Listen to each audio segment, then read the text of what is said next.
सभी का स्वागत है आपका अपना चैनल मेक माई स्टडी पर। दोस्तों आज की इस वीडियो में मैं आपके लिए बहुत ही खास, बहुत ही शानदार और बहुत ही बेमिसाल तरीके से इस टॉपिक को डिस्कशन करने वाला हूं। अगर आप मेरे चैनल पर नए हैं तो लाल बटन दिख रहा होगा, उसको सब्सक्राइब कीजिए और अपने दोस्तों के पास शेयर कीजिए ताकि जब भी मैं वीडियो लाऊंगा उसका नोटिफिकेशन आपको मिलता रहे। तो इस वीडियो में मैं आपको जो है पुष्पीय पौधों में जो लैंगिक जनन होता है, जैसा कि आप पीछे बोर्ड पर देख रहे होंगे, बहुत ही बेहतरीन तरीके से मैं फिगर के माध्यम से आपको समझाऊंगा और आपका जो एक एक टॉपिक क्लियर होते जाएगा। कभी भी आपको जो है बार बार बुक पलटने की जरूरत नहीं है, बस अंत तक देखिएगा और अच्छा लगेगा तभी सब्सक्राइब कीजिएगा, वरना मत कीजिएगा। तो आइए चलते हैं। सबसे पहले जैसा कि देख रहे हैं पुष्पीय पौधों में लैंगिक जनन, तो आप इस वर्ड को समझिए दोस्तों। लैंगिक जनन होता क्या है? लैंगिक जनन यानी जनन वह विधि है जिसके द्वारा प्रत्येक जीव अपनी संतान में क्या करते हैं? बढ़ोतरी करते हैं, मतलब अपने ही जैसा जीवों को क्या करते हैं? पैदा करते हैं, वो जनन कहलाता है। अब जनन दो तरह का होता है बच्चों,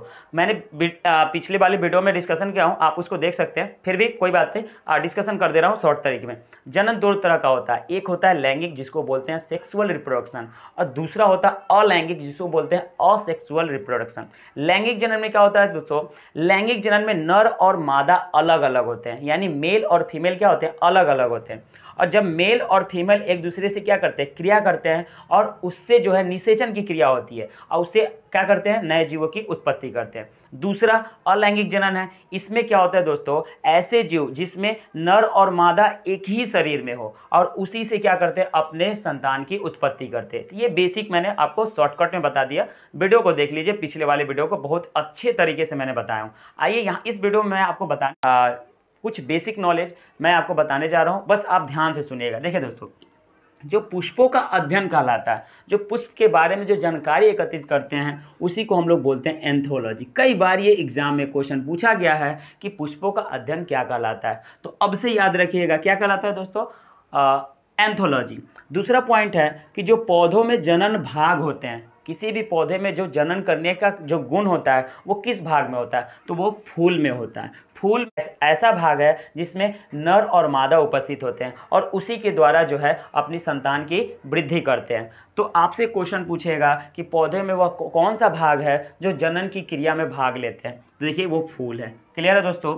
अब फूल के चार भाग होते हैं, मुख्यतः चार भाग होते हैं। कौन कौन से भाग होंगे पहले मैं आपको नाम बता देता हूँ, फिर उसके बाद फिगर के माध्यम से जैसा कि आप देख रहे हैं उसको बेहतरीन तरीके से डिस्कशन करूंगा। पहला बाह्य दल पुंज होता है, दूसरा दल पुंज होता है, तीसरा जयांग होता है और चौथा पुमंग होता है। दोस्तों अब आइए फिगर के माध्यम से, जैसा कि आप नीचे देख रहे हैं ये पार्ट दिख रहा है, जिससे हम क्या करते हैं? किसी भी पुष्प को क्या करते हैं? जब तोड़ते हैं तो उसके नीचे वाले पार्ट को ही पकड़ के क्या करते हैं? ऐसे करके तोड़ देते हैं। तो ये नीचे वाला जो पार्ट होता है उसको हिंदी में वृंत बोलते हैं और इसको इंग्लिश में क्या बोलेंगे? पेडिसेल बोलेंगे। क्या बोलेंगे? जो नीचे वाला जो पार्ट होता है उसको क्या बोलते हैं दोस्तों? पेडिसेल बोलते हैं। अब इसके ऊपर कुछ भाग देख रहे हैं, ये उभरा हुआ भाग देख रहे हैं, तो इस उभरे हुए भाग को हम लोग बोलते हैं पुष्पासन, या इंग्लिश में बोलेंगे थैलेमस। ये पुष्पासन का मतलब होता है कि जिस पर पुष्प आकर बैठा होता है, जिस पर पुष्प आकर बैठा रहेगा, देखिए पुष्प आसन यानी पुष्पों का आसन, जिस पर पुष्प आकर क्या होगा? बैठा रहेगा, उसी को बोलते हैं हम लोग पुष्पासन। क्लियर दोस्तों? अब उसके ऊपर ये देख रहे हैं कि आप ये पतली पतली, ये पतली देखिए ये संरचना निकली हुई है, इन संरचना को हम बोलते हैं बाह्य दल। अब समझिए, जैसे कि आप कली देखे होंगे, किसी भी पुष्प का कली दोगे, जैसा कि आप फिगर में देख रहे हैं, उसके चारों तरफ देखिए हरा हरा दिखाई दे रहा है, वो हरा हरा ही क्या कहलाता है? बाह्य दल पुंज। उसको इंग्लिश में कैलिक्स बोलते हैं। वो जैसे जैसे ये पुष्प बड़ा होता है, वो बाह्य दल जो है तो ऐसे ऐसे ऐसे ऐसे आकर नीचे ऐसे हो जाता है। क्लियर है दोस्तों? तो इस पार्ट को हम लोग बोलेंगे, इस भाग को हम लोग बोलते हैं बाह्य दल। अब उसके देखिए पुष्प के चारों तरफ ये देखिए पतली पतली पतली पतली ये संरचनाएं निकली हुई हैं, तो इन संरचनाओं को बोला जाता है दल पुंज, यानी इसे इंग्लिश में बोला जाता है कोरोला। ये दल पुंज ही ऐसा है, किसी भी पुष्प के कलर की पहचान करते हैं। जैसे सूरजमुखी देख लीजिए, सूरजमुखी के चारों तरफ पतले पतले पतले पतले देखिए पीले पीले भाग निकले होते हैं। उन एक जो उसमें से एक भाग को जब हम तोड़ते हैं तो उसको पेटल बोलते हैं। वो सारे पेटल जो है यानी दल पुंज के ही द्वारा जब हम फूलों के रंगों की पहचान करते हैं, जैसे गुलाब लाल कलर का हो गया, सूरजमुखी जैसे आप देख रहे हैं सूरजमुखी पीले कलर का हो गया, अड़हुल का फूल लाल कलर का हो गया, तो ये सब पार्ट जो कहलाते हैं ये दल पुंज कहलाते हैं। इन्हीं दल पुंज को देखकर कीड़े मकोड़े क्या होते हैं? आकर्षित होते हैं। यहाँ पर इस पार्ट को क्या बोला जाएगा? दल पुंज बोला जाता है, जो इंग्लिश में कोरोला बोलते हैं।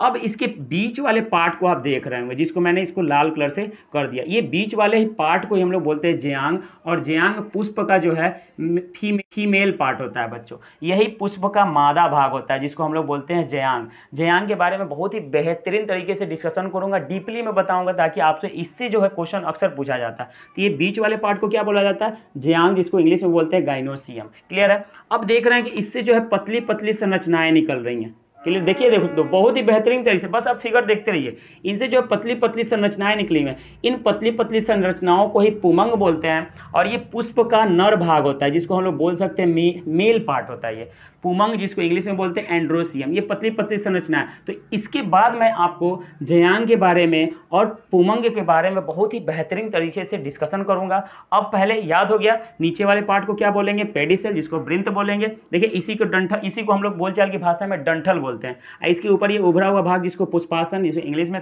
थैलेमस कहते हैं। पुष्पासन के ऊपर जो हमारा फूल होता है वो आकर क्या होता है? बैठा होता है। और चारों तरफ ये देख रहे फैले हुए हैं, इन फैले हुए भाग को हम लोग बोलते हैं दलपुंज।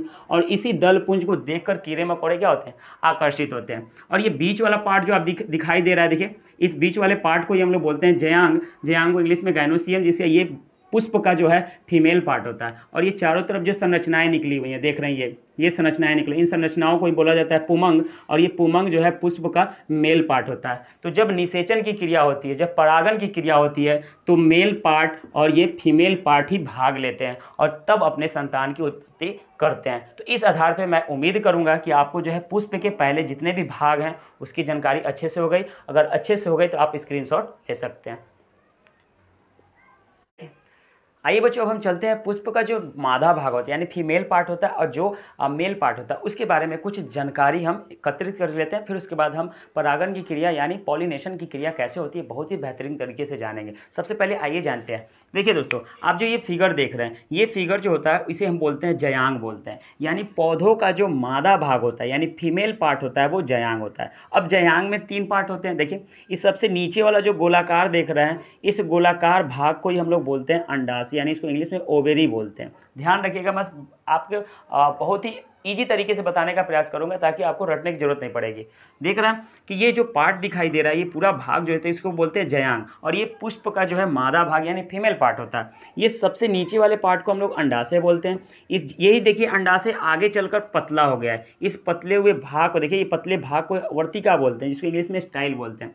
और ये वर्तिका का जो सबसे ऊपरी भाग है, देखिए ये वर्तिका का सबसे ऊपरी भाग है, इसको हम बोलते हैं वर्तिकाग्र यानी स्टिग्मा।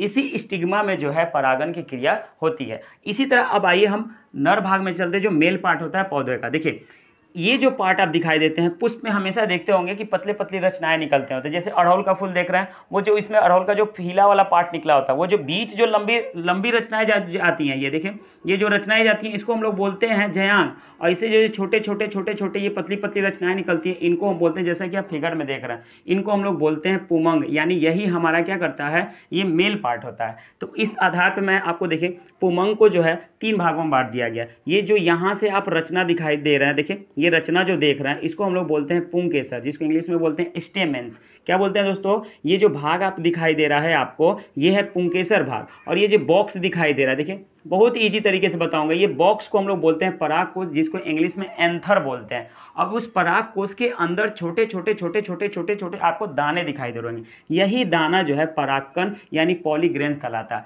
ये परागकण क्या करता है कि जयांग भाग के वर्तिकाग्र में जाकर यहाँ पर जो है पहुँचता है, तब जो है वहाँ पर निषेचन की क्रिया होती है, तब हमारे पुष्प में जो नए संतान की उत्पत्ति होता है। इसी देखिए, पुमंग यानी नर भाग का जो परागकण होता है, ये परागकण जो होता है वर्तिकाग्र में यानी जयांग भाग के वर्तिकाग्र में आकर पहुंच जाता है। और जब पहुंच जाता है तो फिर वहां पर निषेचन की क्रिया यानी परागण की क्रिया क्या होती है? कंप्लीट होती है। और जैसे ही कंप्लीट हो जाती है, नए संतान की उत्पत्ति हो जाती है। तो इस आधार पर आप किसी भी पौधे का जो अपने संतानों को उत्पत्ति करने की विधि है बहुत ही अच्छे तरीके से समझ सकते हैं। आइए देखिए, कुछ बात समझिए। अब यहाँ से जो परागकण होता है वो किसके माध्यम से जो है वर्तिकाग्र पर पहुंचता है? ऐसे तो नहीं पहुंच जाता होगा कि परागकण को उठा के फेंक दिया, ऐसा तो होगा नहीं। तो कुछ ना कुछ माध्यम होता है इस परागकण को यहाँ तक यानी वर्तिकाग्र तक पहुँचाने के लिए। तो पहला भाग सबसे ज़्यादा जो इम्पोर्टेंट है वो कीटों के द्वारा होता है। किसके द्वारा बच्चों?